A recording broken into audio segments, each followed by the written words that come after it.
7,002.28. That's the number we need to watch. So we're not that far away. It's pretty remarkable to say that, given where we were in the not too distant past. That's for sure. NASDAQ is up near 1%.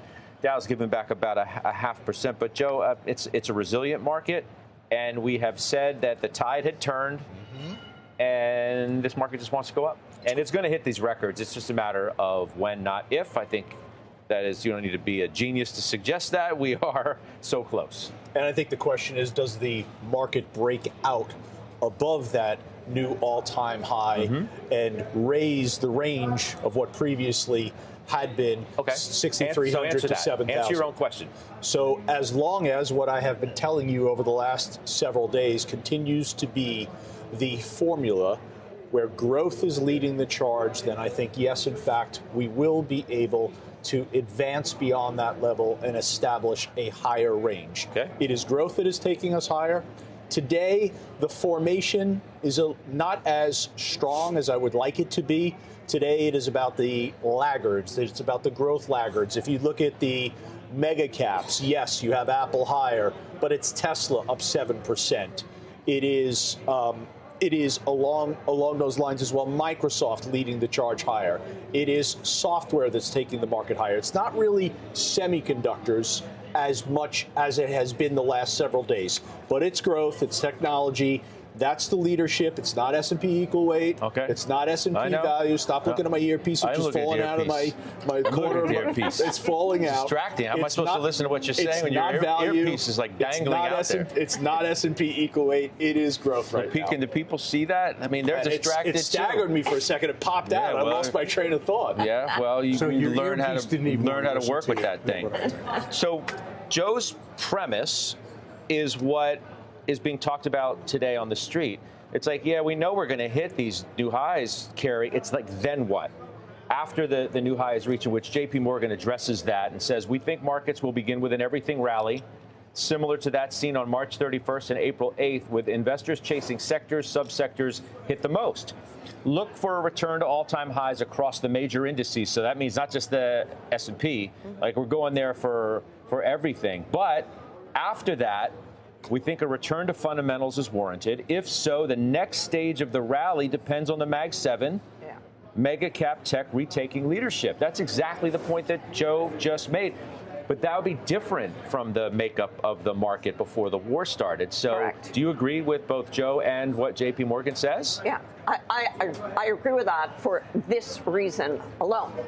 The market had become sort of obsessed with the anti-Mag 7 trade and with the 493 or the halo trade. And that ran its course nicely, but got to the point where the multiples were 30 times if you looked at a group of industrials versus 20 times next year earning for the growth stocks or the mag stocks or the semis, who have much higher growth rate for this year and next year.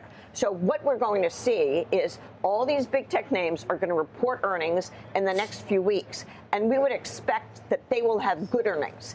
They don't need the tanker to get through the Strait of Hormuz. All they need is for you to be sitting on your phone and be reading and watching and buying on Amazon or Meta or Google, and that's what drives those companies. They should have good numbers, and they are 35+% of the market. When they move, the market will move, and we need to see that, and it's good that they have led this rally upward. So the reason why there's optimism, Liz, around this space is kind of obvious: earnings growth. And HSBC says you're going to get a banner earnings season. Tech as usual leading the growth, which I think people already know. And then Piper Sandler talks about valuations have fallen, but earnings are at record highs. So you're getting the same earnings growth that you expected before, and now you're getting the stocks cheaper. They're all in. The tech sector on January 1st was 26.5. Today it's 23. Now that's today after this huge run that we've had back. It was even cheaper than that a couple weeks ago. Yeah, I mean, I think there's going to be a mini FOMO right now because people are going to wish that they bought a few weeks ago at lower valuations in tech to watch this dislocation, the dislocation between prices and earnings growth finally close. So I wish I could say something dramatically different than the first two people have already said, but I can't because I think it's true. I think the trends that were in place pre-war are gone.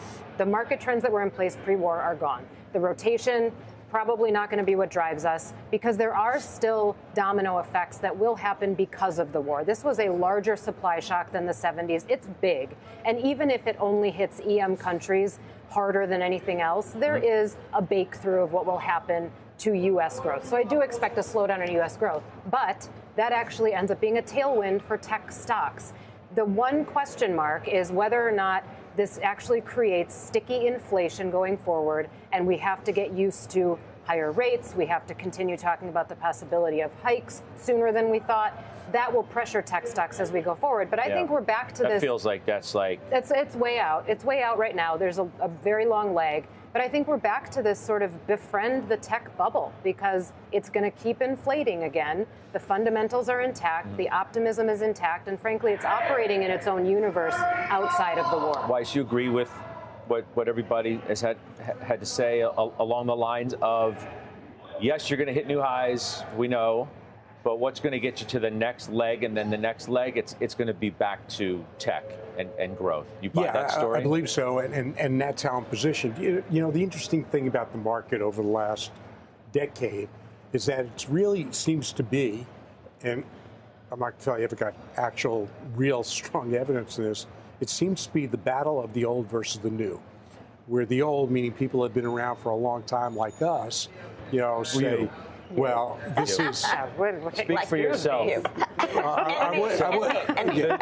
The new category, like the wall was right between you and Liz, all the way over to here, just in case anybody was wondering. But anyway, look, apparently I like to give Liz credit for more experience than you do. Right, but what I'd say is that the old typically well-seasoned knowledge on so the old typically responds to news and troubled warning signs ahead, you know, and reacts to it in terms of repositioning, going to cash, whereas the news says, you know what, that's an opportunity to buy. So we'll get through this because I've only seen V-shaped recovery since 2008.